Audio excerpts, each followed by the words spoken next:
The messy one, where's number 11 in Midnight Creed? All right, let's get to this here. We need to. Where's number 11? Well, am I wrong? That's so reckless. Am I wrong? All right, can we do a little Big Q breakdown here? We need a Big Q breakdown of whatever the heck was going on yesterday. All right, so A.J. Brown yesterday, 2 catches for 7 yards. They did try to get him the ball 9 times. That didn't work out. Then, of course, we get this tweet after the game. I'll read the quote, and then I need your analysis of this. Quote, if you're not welcomed, not listened to, quietly withdraw, don't make a scene, shrug your shoulders, and be on your way. Hugh Douglas, I didn't play the game. You did. I'm gonna opposite Ryan Clark you. What do you got?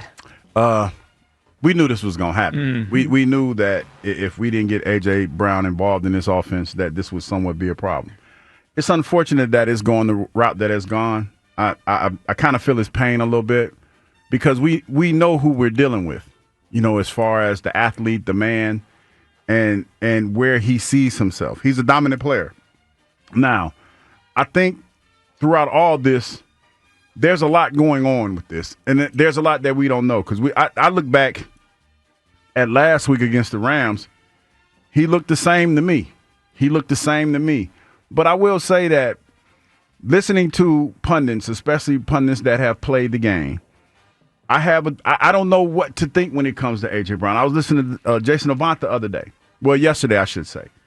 And some of the things that he said that, if I'm being honest, Jaws didn't come out and say it directly, but he kind of echoed his sentiment that teams are kind of playing A.J. like he's not that dude anymore. And to be fair to A.J., I don't watch the game that way. I don't watch it and look at the perimeter players and the fringe players that, catch the ball in the corners and everything like that. But I thought that when a guy that played that position says that, now you got to go back to the lab and you got to look at that a little bit.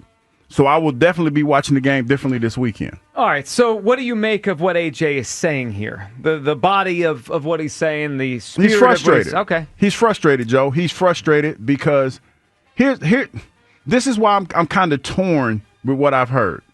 Because I saw A.J. last week look like the A.J. Brown of old. And then you get certain things that are being said like, okay, he's not running hard. He's not getting open. And things of that nature. So, which is it? Like, is he starting? Is his skills starting to diminish, or are they just not seeing him in offense? Yeah. I don't know. It's really, really hard to say. I think that moving forward, we have to figure out a way to appease him and get him back on the same page because we're gonna need him. We're gonna need him, man. Well, of course they're gonna need him. He's an excellent player, but that word appease, I'm done with. They gave him 9 targets yesterday. Now, Jalen Hurts didn't connect on some of them, and Elliott's been posting this morning some of the cut-ups of the passes. Mm-hmm. Jalen missed him a couple times. I mean, he threw it to him, and they were bad throws. I thought Jalen's accuracy in the first half was outstanding. His accuracy in the second half was not. I mean, he had a couple throws. He threw the ball out of bounds. AJ's got a step on the corner. The safety's not there. That ball's floated in bounds. AJ probably comes down with it for a 30 or 40-yard gain. He threw the ball 5 yards out of bounds. I mean, Jalen had some tough throws there. He didn't make them. But that happens. That's part of football. Jalen's not going to hit 90% of his passes. He's going to sail some. He can't hit every deep ball. So I'm not annoyed at Jalen. It's just a fact. He missed them. Mm-hmm. But do we have to do this every time? They have won 20 out of 21 football games. I'm at the point where I'm starting to roll my eyes at A.J. Brown. And that's fair. Enough. And that's fair, Joe. We all get it. And all this would hit a little different if they're not scoring points. It would hit a little different if they're not winning football games. Yesterday, they won the game and they scored a good amount of points. And I know he wants the ball and he thinks they're better when he gets the ball. Am I the only one that saw that they were worse when they were getting the ball yesterday? When they weren't forcing it to him, they were better in the first half. When the targets started going in the second half to him, they didn't move the ball. It felt like in the second half, Jalen almost threw 2 picks trying to force the ball to AJ. So when you say the word appease, that's appeasing. I know that rubs you the wrong way. Because they're appeasing him. I'm going to get you the ball. Well, it was almost an interception. I want them to score points. I don't care if it's Dallas Goedert or Devontae Smith or Saquon or Jalen. Totally understand. John Mechie. I don't care who scores. But there are going to be games, and I think that there has to be a happy medium. I mean, we know the history of most receivers, most good receivers that play that position. You very rarely do you have a receiver that is that caliber that doesn't have a lot to say. I mean, that's just kind of par for the course. So when I say appease, that's exactly what I mean. I know it might not sound like what everybody wants to do, but we're going to need AJ. AJ is a big part of what we do. I know it doesn't feel like that right now, but we need to figure out a way to get him more involved in offense. I don't think it's that hard, Joe. I really, really don't. When you look at the player of his caliber and the things that he's able to do, it doesn't feel like it should be that hard to get him involved. It doesn't feel like it should, but it's become that. I mean, it really has. I mean, you go back to the end of last season, he's had 2 big games out of the last, 9. It's become hard for them. It just, that's the fact. And that's the thing. I think that's the biggest thing you got to try to figure out. Why is it so hard when you get because, when you look at just the physical aspect, the physical specimen that he is, going up against the guys that he's going up against, he outweighs most of the corners that he's going against, and he out-physicals most of the corners that he played. So I don't understand how hard is it to get him the football. That's what I feel like I tell myself once a week. It's like, why can't we just throw a freaking slant to A.J. Brown? Like you said it, he's like double the size of some of these corners he's going up against. He is a size advantage. Every Sunday. Well, then just put him out in the sling and give him the freaking football. That's what I'm saying. I don't understand. I didn't play quarterback, and I know there's a lot more to it than, hey, throw him the ball. Yeah. But it doesn't feel like it should be. To me, it doesn't feel like it should be that hard. And the gap between AJ and the receivers in the NFL that are getting a lot of catches now is starting to, as the season continues, right, we're a month in, it's starting to become extreme. Are you ready for some of these numbers? AJ Brown. You're not ready, or you are? No, I'm ready, but I know you're about to hit me with some reality here. This blew me away when I looked at it this morning. A.J. Brown, through 4 games, has 14 receptions. You want to know who he's in the same area with 14? Don't say the Zach Ertz, Troy Franklin, who plays for the Broncos. They haven't even played their 4th game yet. He has the same amount of receptions as Saquon Barkley, who's our dump-off guy, right? He's our running back. Safety valve. He has the same amount of receptions as David Njoku, of Jonnu Smith as Juju Smith-Schuster. Okay, he has 14 catches. I don't know if everyone's noticed because, it's all happening fast. The league just went through 4 weeks here. Here are the top. Puka Nacua. You know how many catches he has, Hugh, in 4 weeks? 30. 42. 14 versus but they're more of they're primary passing. Okay. That's no excuse, but I hear you. Amon-Ra St. Brown, who plays for a running team, right? Yeah, the Lions are balanced. He's about 25. 27. He has basically double.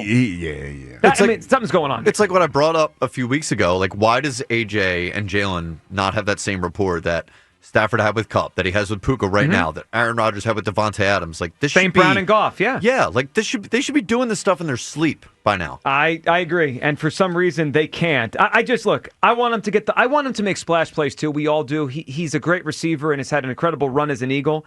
I don't need the complaining or the cryptic stuff every single time. They just won their 20 out of 21 games. Enough. All right, Jason Avant, Hugh referenced it. Jason Avant, NBC Sports Philadelphia, pretty critical of A.J. Brown and his route running after the game yesterday. I have to say this about A.J. Brown.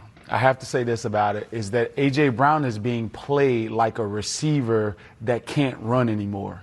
The secondary is looking at A.J. Brown like a guy that is reluctant to go by them, and that's what's happening. They're sitting on routes. Yeah. So that's something that A.J. Brown has to look in the mirror and say, what am I doing in order to get this type of coverage? But they're playing him like his name is Jason Avant out there running go routes. You can't do that, right? So I think A.J. Brown has to do a little bit better when it comes to coming off the ball every single time. That 3rd down late in the game, the last time they had the ball or, significant had the ball, it was an out route. First of all, he oversplit, meaning he split too wide, and it was an out route against zero coverage, and then he quit on the route. So you can't do those things, and that's something, if A.J. Brown wants the ball, you have to run the routes the right way and also come off the ball so guys don't sit. But he still has it in him to do it the way he's always done. I don't know that. I think that's what Jason's saying. Maybe he does that because the go routes, you got to go to get the box for the quarterback. In other words, when you get it out of your stance, you don't get to that sideline. You got to take it upfield so the quarterback can take you away from where that defender is.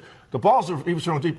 He was right on the sideline. There was no window for Jalen Hurts to stick that ball into, no box to throw into, and the balls are out of bounds. There wasn't some air under where he could throw the football. Well, see, listen, I'm just saying how the defense is playing him. Right. Whether A.J. Brown can do it or not, the defense is saying that you can't run by me, and that's the way they're playing. They're playing him like that. There's a lot to unpack there. Yeah, and and I implore people because I don't, we have a propensity to, when we hear things, we don't understand what's being said. Not us. And you go. Not on this show. Well, not on this show, but a lot of people do that. He never said that A.J. Brown couldn't do it. That was more of kind of like where Jaws was leaning towards. He's telling you what he sees as a guy that has played the position. It sounded to me like he's telling you the opponent doesn't think A.J. could do it right now. A.J. hasn't done anything to debunk that. That's what he's saying. He's more. When I listen to what Jason's saying, it's more he's questioning the effort more so than the ability. You heard? Did you hear the same word I heard? The Q word. What's that? He said he quit on routes. Yeah. He's questioning the effort, and that might come from being frustrated knowing that he's not going to get the ball. Now, Jaws is talking about something totally different. And tremendous amount of respect for Jaws, would never go against him because he played quarterback. But Jaws is basically saying he might not be that dude anymore. I mean, none of this is wonderful news. I mean, and here's the thing. When I think of AJ, I think to the Rams game. He looked like that dude to me. Now, that's only one sampling size out of 3 games. 4. Well, he played well in the one game, and then the other 3 he was kind of disappeared. You know what I mean? That's what but you're right, 4 games. 1 out of 4. Yeah. 1 out of 4. Whatever. We figured it out. But anyway, the point that I'm making is the verdict is still out. Yeah. And it's on AJ to go out there and show who he is, because I think right now everything that's being said, whether it's right or wrong, it could be validated from what you see on film or what other people see on film. Look, I would love to change my mind on this by the time we get to the offseason. Mm-hmm. If I had to guess right now, he's not going to be on the Eagles next year. Why? Because he doesn't seem happy. And they're paying him $33 million, and he has 14 catches through 4 games. That's just the math doesn't math on this. No, I hear what you're saying, but I just, if I had to guess right now, next year's Eagles, A.J. Brown will not be on the team. He'll either force his way out of here, or they'll say this juice ain't worth the squeeze. Puka Nacua had 14 catches yesterday, and this guy's got 14 catches through 4 games. So what are we doing? I think I'm left wondering again, what's the point of this relationship for either side? I agreed.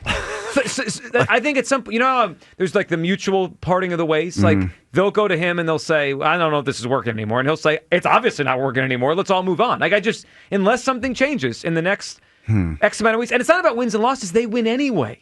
Right? Like you can't say, if they win, they'll keep them. They win anyway. So it's like, what is he annoyed for? He's the only one not happy. He's the only one not seemingly. They all seem to be very happy after wins, except him. I don't believe he's going to be here next year. I feel like this is a relationship that's going to run its course. And would it shock me if they won another Super Bowl like this? No. They could absolutely win the Super Bowl. And he's pissed off the whole time. Contributions over credit, Joe. That's exactly right. Wise coach told us that.